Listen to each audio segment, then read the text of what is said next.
was explaining what happened. I'm like, kind of a sick bitch takes the ice cream trays out of the freezer. And Jim Cameron's like, say that in this next scene.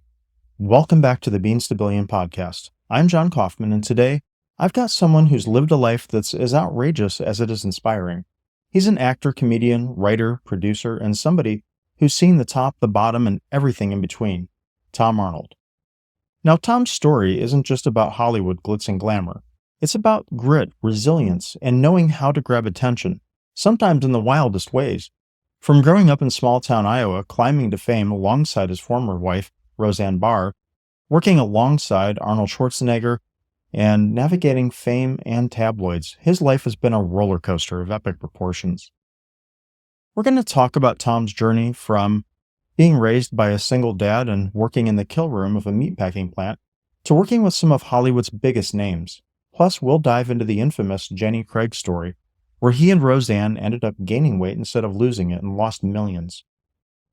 We'll talk about things like his journey into single parenthood and how it's changed him for the better.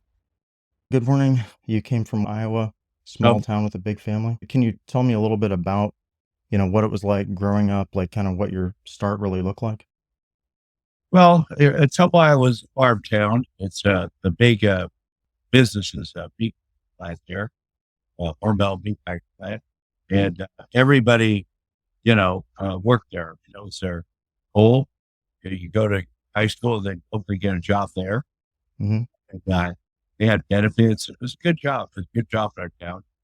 I wanted to go to college, so I had to work there for 3 years after college on the kill floor to save enough money to go to the University of Iowa. Because I thought, if I get to the University of Iowa, they have a stage there.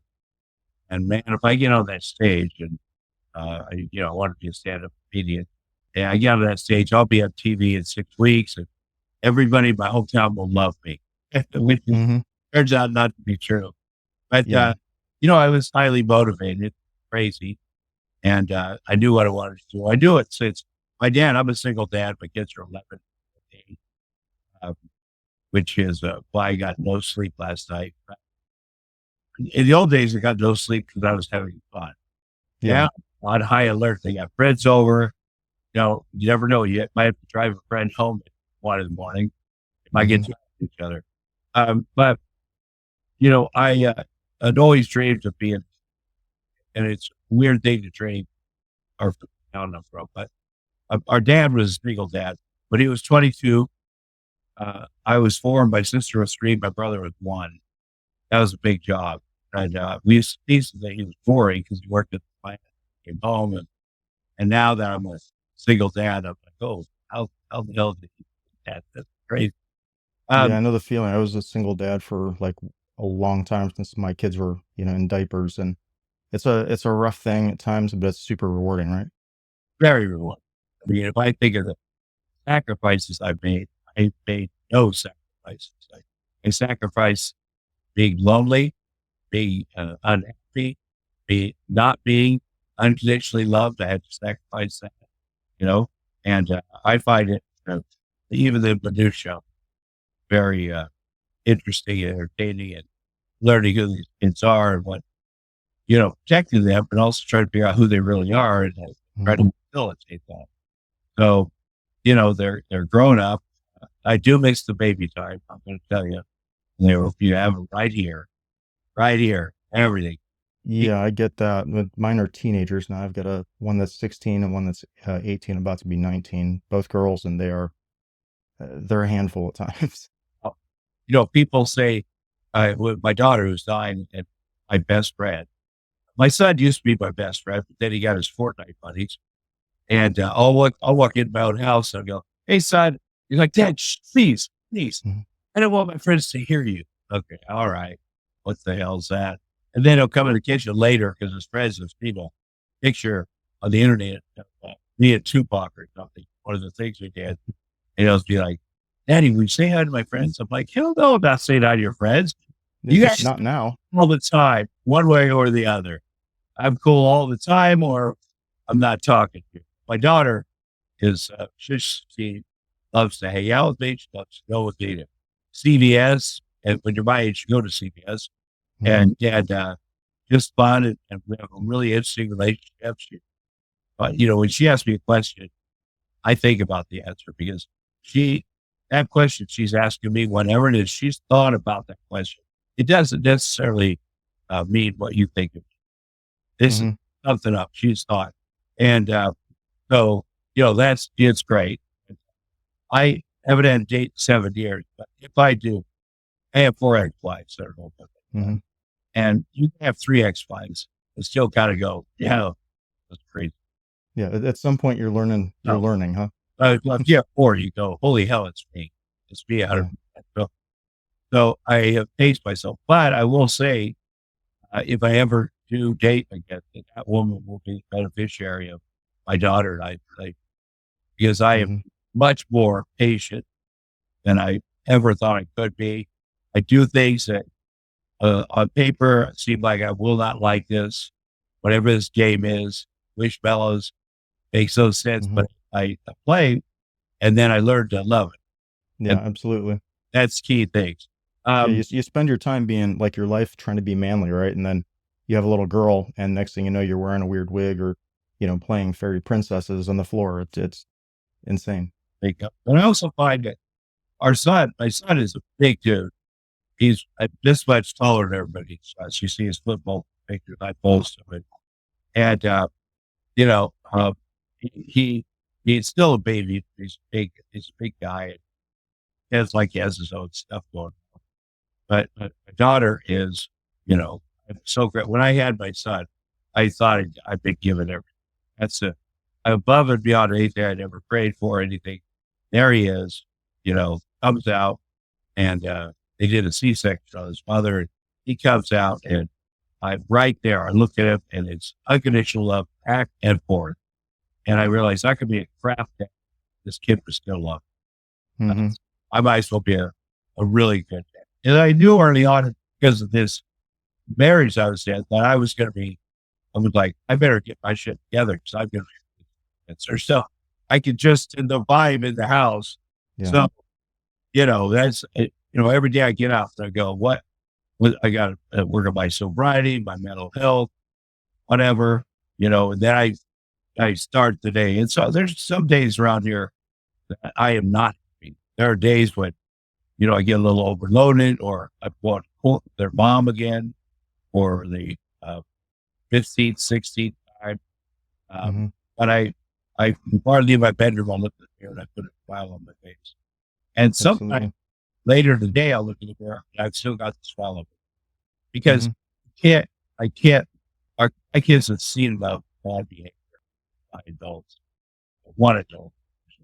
And I just don't do that. I Yeah. get, You don't want to be the one that they look back on and go, "Oh my God, why was he in my life?" I just, and probably if we told people 10 years ago, Tom Arnold's going to be the stable one, the hmm stable parent, people may not have believed, but I am. And so it's important that I protect them from the worst things. And so far, so good. My son's like, Daddy, why don't you have a Lambo? I go, I could have a Lambo, but I got you guys 7 years ago in court. And it was very hmm slow to me. But it's ongoing. Yeah. You So, are the Lambo kid, right? yeah, that's right. But my daughter's like, Daddy, how old will you be when I go to college? I'm like, 75. She's like, I'm not going to college. I go, that's my girl. That is my girl. hmm So this teenage thing, friends are warning me, she'll hate you when she's a teenager. I'm like, I will be senile when she's a teenager. I won't even do this. Yeah. Won't be my problem, right? Yeah. Yeah. So it's good. We're taking a day at a time around here. And Yeah. I will say this, having it's not a high conflict divorce. We've been divorced for a long time. I've Mhm. never called the police on her or, Yeah. he's slaughtered. Not the same with all your exes, I've heard. But no, yeah, It's not the same with all your exes. no. And she's, files all these things before and, you know, it is what is called post-separation legal abuse is where somebody uses the legal system Mhm. to just keep attacking. Like that's their thing. And Mhm. they eventually you're in court and they get a court psychologist to check people out. What is the deal? I thought it might be drugs, or, bipolar. I'm not familiar with that or whatever. And the lady came back and said, well, it's good news. She's not a psychopath who wants to murder you. I'm like, and it's good news. She That's goes, helpful. he's a sociopath who wants other people to murder you. Okay. A narcissistic sociopath. So narcissistic sociopath doesn't seem like two words that would go along. They'd go together. And when I originally heard the term narcissist, I thought, what, maybe that's me, because I get up on stage and in front of people, perform and do movies and, on live TV.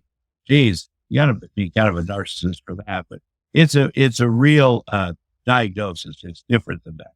And the great thing, I said to the judge, well, what can I do about this? And she's like, nothing. I go, oh, well, what will she do about it? She's like, she won't do anything.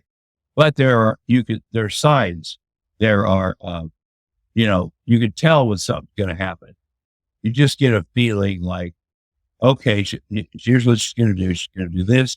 We call the police, file a restraining order. Then we go in court, settle it. And it's sort of like that. And it's very, we're in the middle of a trial now, finally. Usually, you file as much stuff, I go into court, judge dismisses it all. Everything.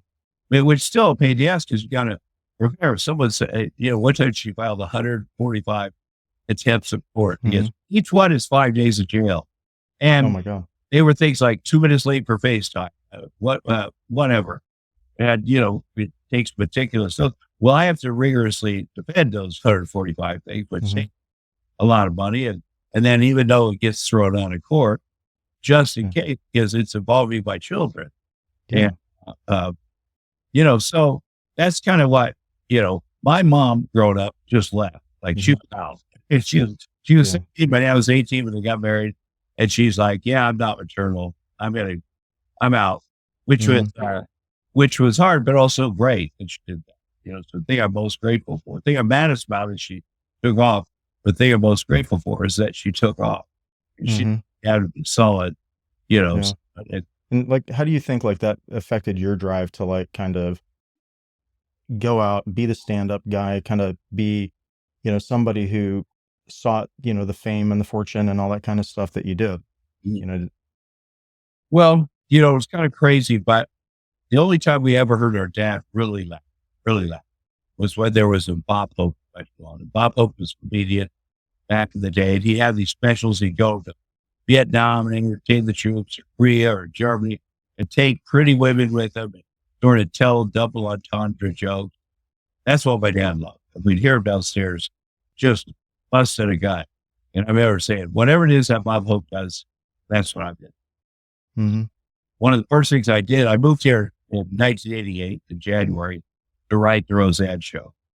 But one of the first things I did, we got a writer's strike right away. So first thing I did was a Bob Hope special. And it was a Robin Hood sketch. We were in tights, but whatever. Bob Hope called my dad and signed a whole bunch of stuff for him. It was just great. And the real magic is my dad, in the same living room on the same TV that he used to watch Bob Hope when I was a kid, is now watching his son stand next to Bob Hope doing these. Yeah.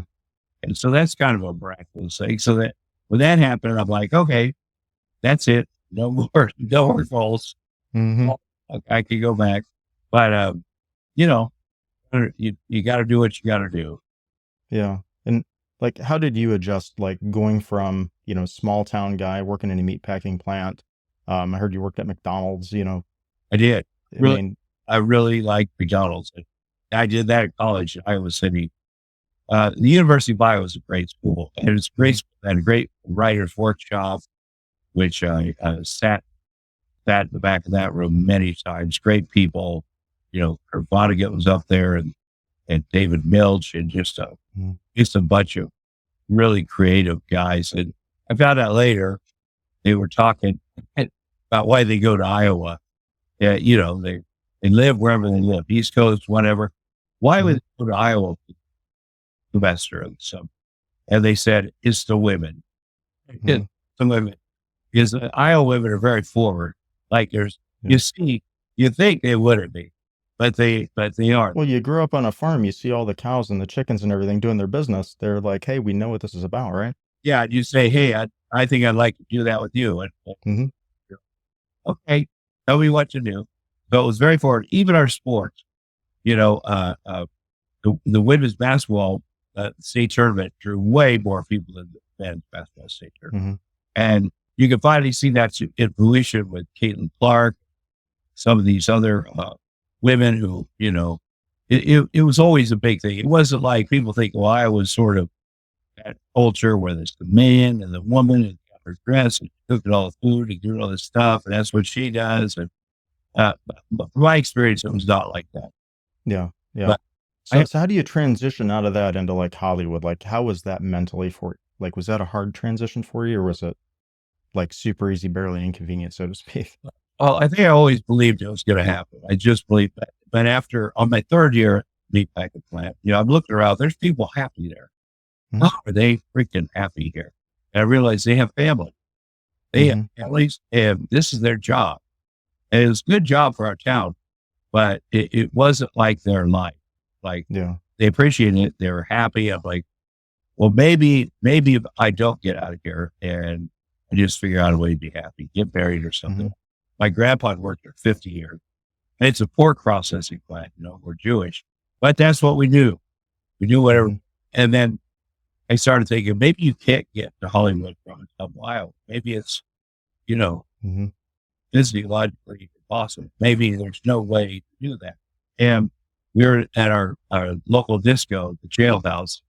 Disco just got to Tumble, Iowa. And it was a fun place until my parents and their friends started going down there and line dancing. Oh God. And it was all for us. Yeah. That was it. So I walk out there outside at close time, and I see Andy Kaufman standing on the street there. Andy Kaufman's great comedian. Yeah, one of the best ever. Grew up watching him. Yeah, he was on Taxi at the time, and I went up to him and said, how'd you get here? He said, well, 20 miles down the road, there's in Fairfield, there's Maharishi International University, and I've been there studying transcendental meditation. And I came down to your town because there's a women's wrestling event at the Coliseum, and I've been wrestling women. That's part of my act now. So I went up there. He paid the women to stay late and wrestle with him, train with him. And then he took everybody in the audience on school buses to Happy Joe's. Happy Joe's Beach, very good beat. But he loaded everybody up. And I remember thinking, I want to do that. I want to be so successful that I can take everybody to the office to Happy Joe's Beach. So that seems like that's the home run. And the fact he got to where I was proved that I could get where he was. Before we dive back in, I'm going to let the listeners know about something real quick. If you're listening today and would like to learn how to set goals, overcome objections, and learn how to become a better salesperson, entrepreneur, or just want a fantastic read that will change your perspective on hard work and success, pick up a copy of my book, Stop Selling, Start Believing. It's the ultimate guide to building meaningful connections, handling objections, and closing deals like never before. It's packed with actionable insights designed to help you go from struggling to thriving. And right now, you can grab a copy at stopsellingstartbelieving.com, on Amazon, or anywhere books are sold. Don't miss out on this opportunity to take your sales game to the next level. That encouraged me, and then I ended up making enough money to go to Iowa, and ended up up there. And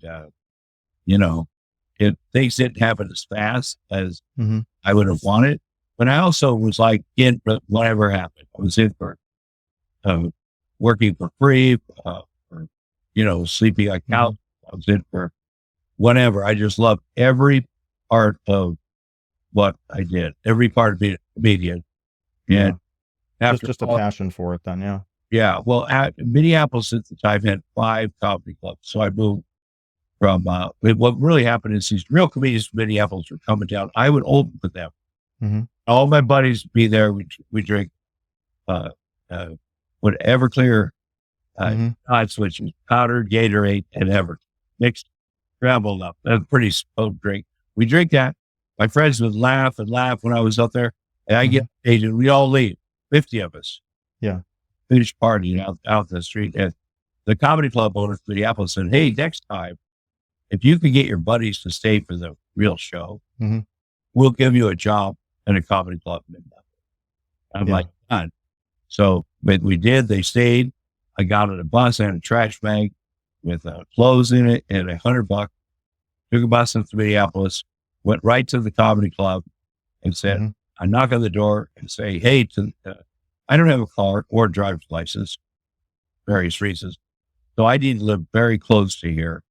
And he's like, whoa, what do you mean? Did you move here? I go, yeah, I moved here because you offered me a job. He goes, Mhm. yeah, that job is one weekend for $15. I'm like, Oh oh, my God. I quit school. I got everything. So Overplayed the hand just a little bit there, huh? I walked to the nearest bar, Wibb's Pub. It was a great bar up there. And then a waitress who was looking for a roommate, and they were looking to hire somebody there, bouncer or whatever. And so I just started living there. Started, Mhm. you know, doing the clubs and the open mic.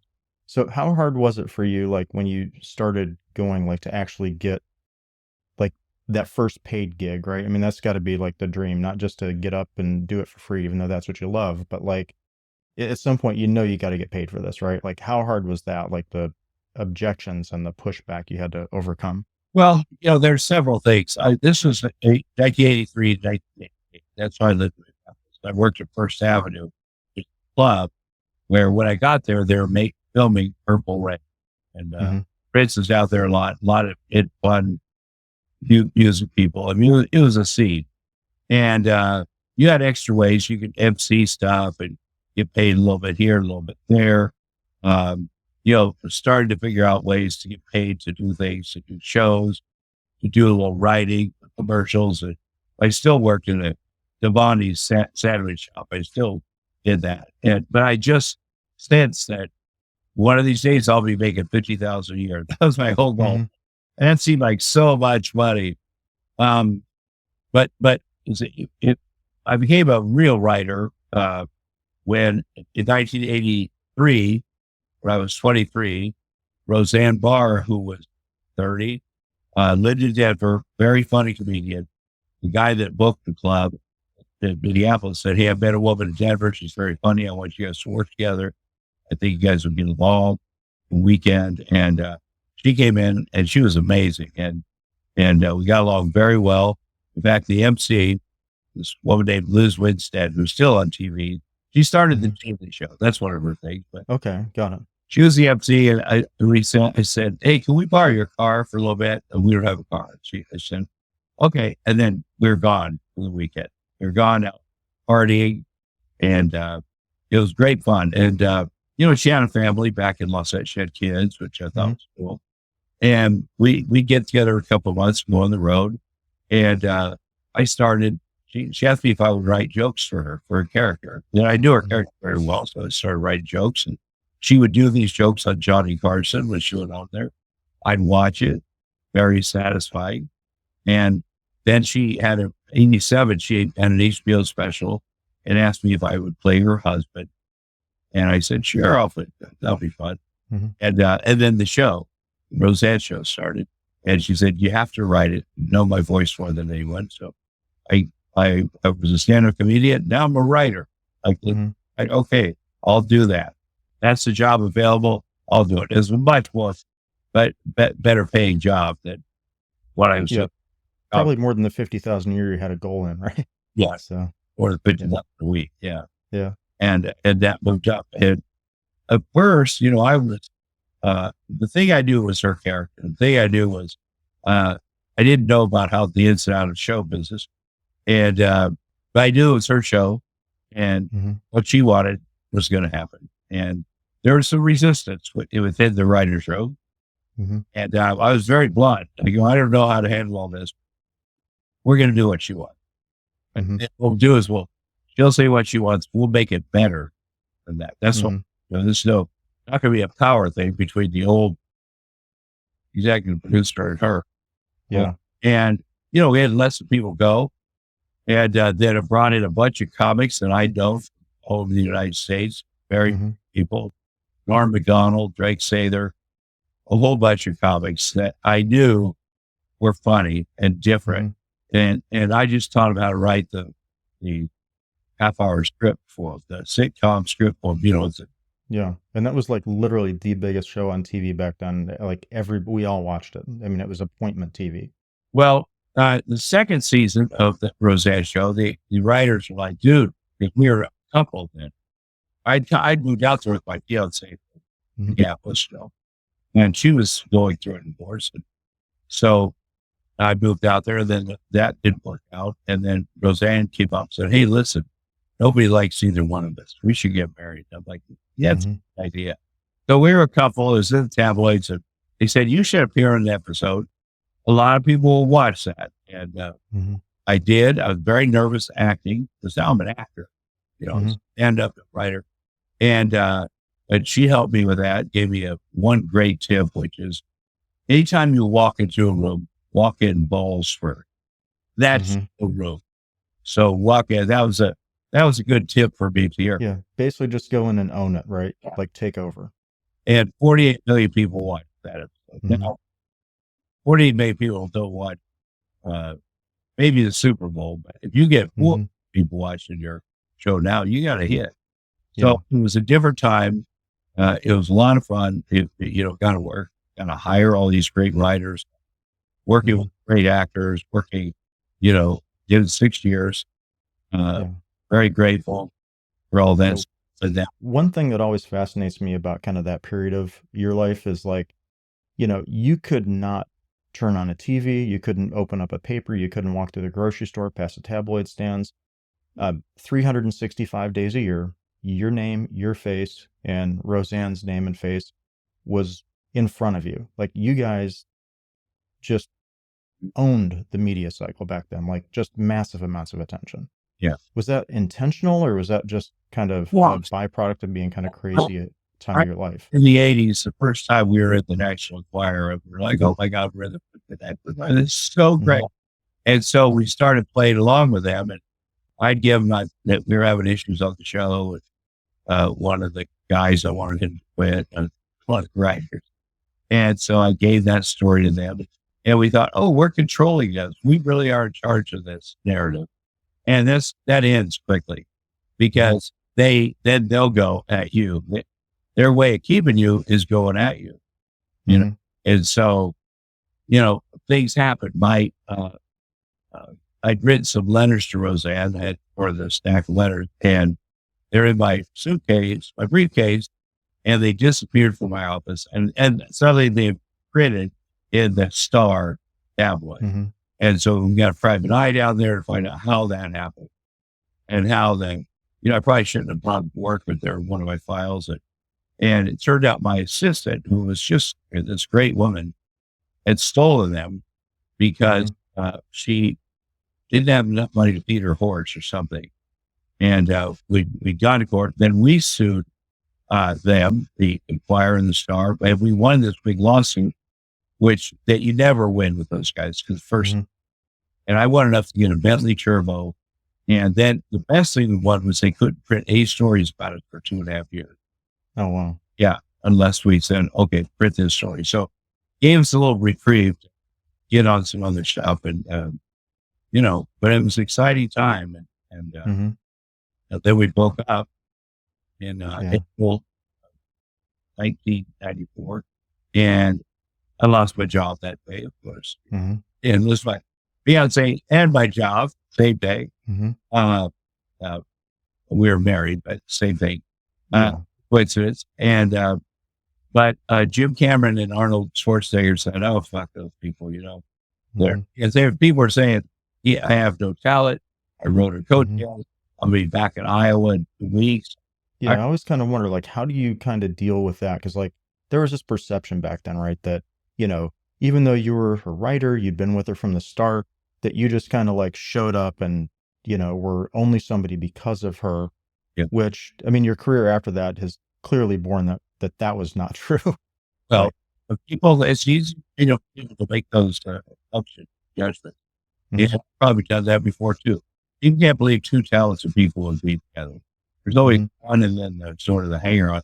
And people were saying he'll be back in Iowa in 2 weeks. And I'm like, yeah, that's probably true. I probably will be back in Iowa in 2 weeks. I'll have great stories for my grandkids because I worked on one of the best shows on television. Like, Mm-hmm. I worked with all these great people like those Roseanne and Arnold and Hugh Cameron. Fuck those people, man. When True Lies comes out in 2 months, Mm-hmm. it'll change everything. And it really did. It really did. I didn't wanted to believe, but it actually did. And we were filming that movie the last year of my marriage, and times were not good.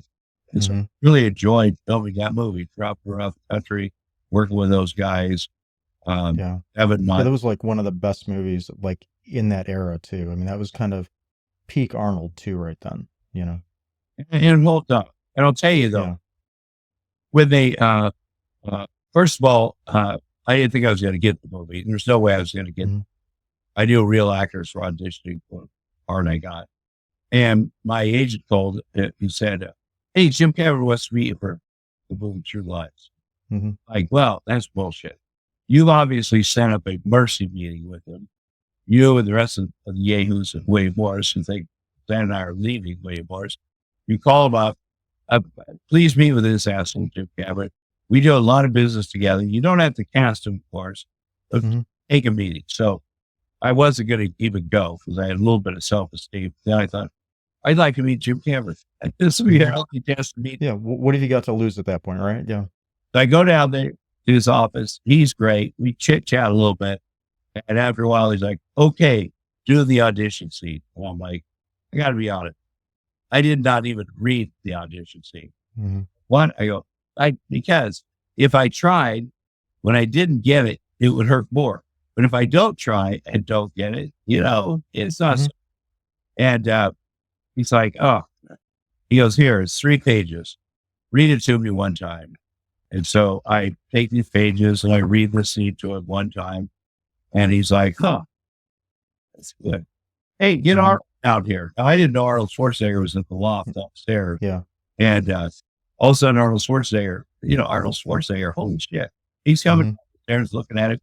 And Jim Cameron said, he cast me when I said, I can take it. You know how you size it, man. You're like, Yeah. and of low, he's not that much bigger than me.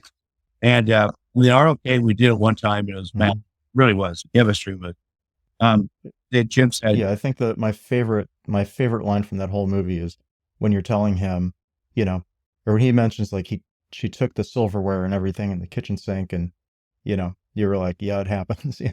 ice cube trades. That's